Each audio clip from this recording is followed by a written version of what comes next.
Inilah yang terjadi di Indonesia sekarang. Bukan hanya terpaksa, bahkan orang melamar untuk ngambung silit, ya lah.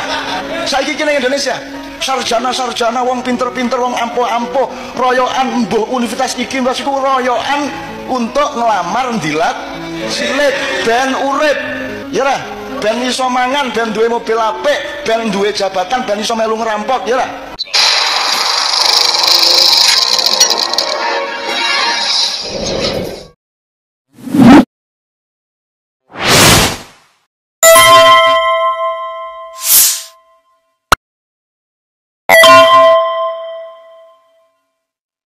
Assalamualaikum warahmatullahi wabarakatuh. Pemirsa, waduh Cak Nun gitu ya. Ini pernyataan-pernyataan Cak Nun melihat fenomena politik, sosial, dan personal ya, yang banyak terjadi di Indonesia. Dia katakan bahwa gak ada yang terpaksa. Kini banyak orang, menurut Cak Nun ini, ngelamar ya dengan sukarela ngambung silit. Maaf, ini saya harus mengungkapkan dengan kata-kata yang sebetulnya tidak bagus ini, tetapi apa yang dikatakan oleh Cak Nun ini betul sekali ya. Mencium pantat, itu bahasa Jawa, ngambung silit itu mencium pantat ya. Demi apa coba? Ya, demi mendapatkan penghidupan yang lebih baik ya. Biasanya orang-orang seperti ini, apakah dia punya latar belakang akademis atau tidak ya, tetapi mungkin karena tidak bisa berprestasi, tidak punya integritas moral, integritas intelektual ya, rakus terhadap kekuasaan, cara yang paling baik dilakukan adalah ngambung silit ya.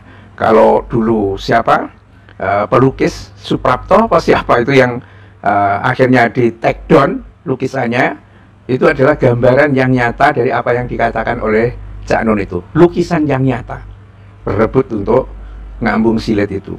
Sangat menjijikkan. Sangat menjijikkan.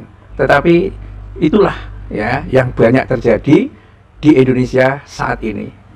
Orang tidak lagi mempertimbangkan tentang rasa malu ya, rasa kemanusiaannya. Yang penting gua mendapatkan itu. Dan karena itu, orang yang punya potensi sebagai orang-orang yang narsistik, sebetulnya narsistik itu penyakit gila, pemirsa, NPD, ya, narcissistic personality disorder, ya, sangat butuh sanjungan, sangat butuh jilatan dan lain sebagainya. Mereka akan berkorupsi, membuat, mengumpulkan duit sebanyak-banyaknya supaya dia tetap bisa mendapatkan ambungan seperti itu. Itu akan dilakukan seperti itu. Karena itulah situasi yang terjadi di negeri ini, yang namanya politik, yang namanya kekuasaan. Ini benar-benar kondisinya itu sangat mengkhawatirkan. Ya, orang diberi amanah sebagai pejabat publik, tidak peduli terhadap rakyatnya itu akan menjadi seperti apa. Padahal dia kan ngakunya kan banyak juga yang beragama Islam. Terus masuk Jokowi ini kan ngakunya kan beragama Islam, ya kan? Tapi beberapa pihak mengatakan dialah yang paling anti Islam itu. Ya, mungkin karena bapaknya dulu PKI, paman-pamannya PKI, ada tanaman ideologis yang luar biasa. Nah, cara menghancurkan Islam terbaik itu menjadi orang munafik. Pura-pura Islam agamanya, tetapi dia anti-Islamnya luar biasa. Lihat tuh beberapa orang yang disebut Gus atau apa itu, ngakunya Islam, tetapi ngambung pantatnya Netanyahu misalnya kan, dan seterusnya. Itu semua menandakan bahwa memang ya kebanyakan orang akhirnya menjadi penjilat itu ya karena kemunafikan itu juga. Dan ini sebetulnya diisyaratkan oleh Al-Quran juga gitu kan. ya akhirnya menjual agama dengan harga murah untuk mendapatkan materi ini dan itu. Dan itulah mengapa makanya rata-rata mulutnya itu baunya itu busuk, secara moral itu busuk. Nah, ini situasi ini akan terus berlanjut kalau tidak ada pihak yang berteriak keras. Sama seperti jagat maling, satu kampung akan terus-menerus terjadi kemalingan dan kemalingan. Kalau orang-orang yang tahu itu ada maling, diam saja. Ya, ada dua kemungkinan. Ya, kalau ada maling, tahu, ya kan? Kok dia diam saja? Mungkin dia tidak berani mengatakan itu. Mungkin dia juga bagian dari maling itu. Jadi kalau orang ada korupsi tetapi tidak dibicarakan, korupsi ini tidak ditentang, akan seperti itu. Ada fenomena menjijikkan seperti yang dikatakan oleh Cak Nun ini, gitu kan, tapi orang diam saja, mungkin dia adalah bagian dari itu. Jadi memang ya, kalau kata Bang Dul itu politisi ada yang pengkhianat dan lain sebagainya, itu memang sekarang inilah zamannya itu, terutama dalam mengkhianati rakyat. Sebetulnya dia dipilih oleh rakyat itu untuk apa?